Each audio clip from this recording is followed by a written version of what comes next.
So I want to start off and provide a bit of background or context. So the heading on the slide says financial controls, but I want to talk first more broadly about internal controls and what is the purpose of internal controls, and then we'll focus on those that affect finances. So the purpose of internal controls, if you read any finance or business textbook or audit or accounting textbook, internal controls are those policies and procedures that are implemented by management to ensure that their policies and plans are implemented. So they're not there to be a policeman or anything like that. Controls are a tool for implementing management purposes. And so we're going to focus narrowly on controls around that affect financial areas. But often when you hear internal controls, we start thinking about big, scary things like, fraud or theft. And that's really only a narrow part of internal controls. So if you ever go to a public washroom and you see a sign like a chart where a person has signed off every 2 hours or 3 hours or every day that they have inspected the washroom, that's an internal control. So the policy is the washroom gets checked or cleaned every 2 hours. The chart on the wall that the employee has initialed is the internal control that makes sure that the policy is being enforced or is being implemented. So obviously, internal controls are much wider than financial things. So just be aware that the first purpose or the primary purpose of controls is implementation of policy and plans. And how does that get done? Because management cannot follow every employee around all day long, making sure you're doing what you're supposed to be doing or making sure you're implementing our plan or sticking to our policy. So controls are the things that help management make sure those things are happening without having to do hands-on, in-person monitoring all the time. So the key purposes besides implementing management policies and plans is protecting your assets, mitigating risk, ensuring that efficiencies happen, and then monitoring whether these things are going on or not. So we'll look at examples that fall into these different areas and achieve these different purposes.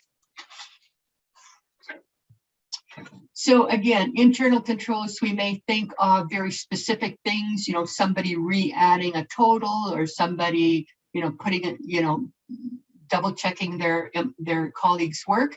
Those are definitely internal controls. But there are also controls that are more general and wide and affect and are implemented across an entire organization.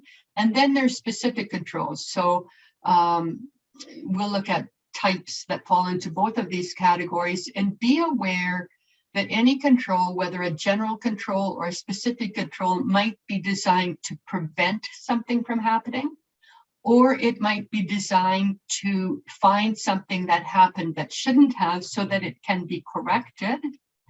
And then another control may be in the nature of separating of duties. So that's making sure that there's no conflict of interest between multiple steps in a process, so that people don't have the opportunity as much as possible to cover up their own mistakes. So let's look at some controls that fit into each of these types. So entity-wide, our general controls are hiring the right people, getting the right volunteers in place, having a system to vet both volunteers, and making sure that you do reference checks when you're hiring people, having clearly defined roles and responsibilities. I am just getting involved with a new charity that's thinking of establishing operations in Calgary. They're a Canadian organization without a presence here. And the first thing I had to do was get a police check done to make sure that I had no criminal record. So that's a pretty basic thing, and in many roles that wouldn't be relevant. For this particular organization, it's relevant. So hiring the right people that are honest and conscientious and suited for their particular role is a form of control. Because if you hire somebody to be the accountant that has never in their life managed their, a set of books before because they're, the cousin of a friend, or they really need a job. I'm sure they can figure out the books. That's probably not a good internal control. So knowing your people. Another important part of entity-wide controls that's harder to define, but easy to recognize when it doesn't exist, is having the right tone at the top. And so tone at the top is conveyed by, in the context of controls, tone at the top is conveyed by how seriously does senior management take controls and policies? How clearly does the board take policies? So I remember an organization I was on the board of, and I was quite surprised after being on this board for a number of years to find that they had a policy that they do not pay for alcohol at meals. I had never been at a board meal where we didn't have alcohol. And I thought, wait a minute, that's not really right. If we're going to forbid the staff from ever paying for a single drink, why is it okay for the board to have pay? To me, it didn't set the right tone at the top. If it's good enough for the staff, it should be good enough for us. And so policies around travel, classifications, and so on were not enforced at the board level. And so to me, it didn't set the right tone at the top. And so my shorthand for that is lead by example. Be a good role model for everybody and don't expect special consideration because you're the boss or because you're on the board or something like that.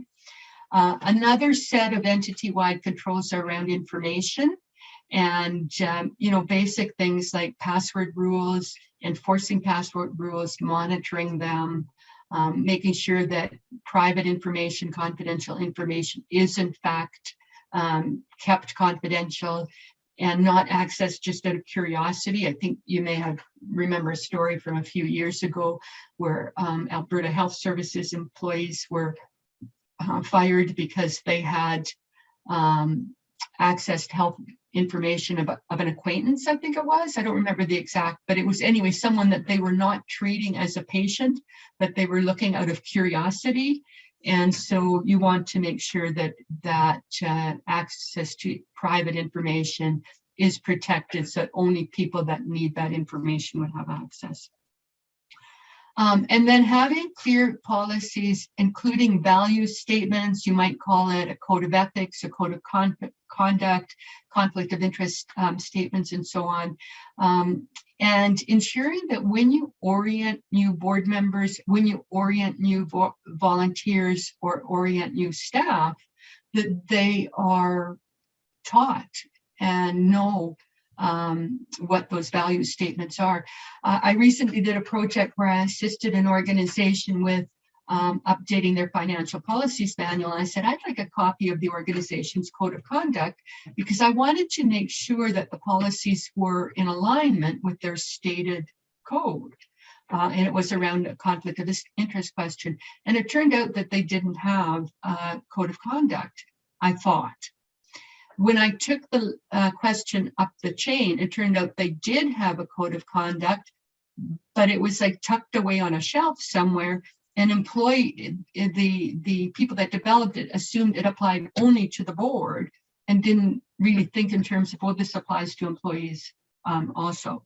So by having that culture at the top where everybody takes policies seriously, management is not consistently asking staff to override policies on their behalf, saying, well, I'm the boss, I can do what I want. Those kind of things create an environment of the organization taking these things seriously. It's not on the slide, but another policy that I would suggest nowadays that if you don't have, you might want to consider as an entity-wide policy is around use of social media. If employees are identifying themselves as employees of the organization, are you putting any limitations on the kind of things that they can opine on social media? because some organizations have got into trouble because they had no policy on this. The next group of controls is the ones that you probably think of. So when I say financial internal controls, these are the kind of things that would probably come to mind. If you don't have the former set, if you don't have those general controls, the tone at the top, management taking these things seriously, then these specific controls are really not very effective. Because if you have a control that, so-and-so must approve this kind of transaction, and then management says, well, I'm going to sign this check anyway, even though that person didn't approve the invoice. And if that happens too often, then the approval on the invoice becomes meaningless, because like half of the invoices, and I mean, as an auditor, I would see many, many examples of this, where you had a policy of a particular position had to approve a particular transaction, and we'd look for evidence that they had been approved, and 50%, 80% had no evidence of approval. And so it showed that there was not a serious consideration. These policies were not taken seriously. And if you don't take policy A seriously, how can you assume that you're taking policy B seriously?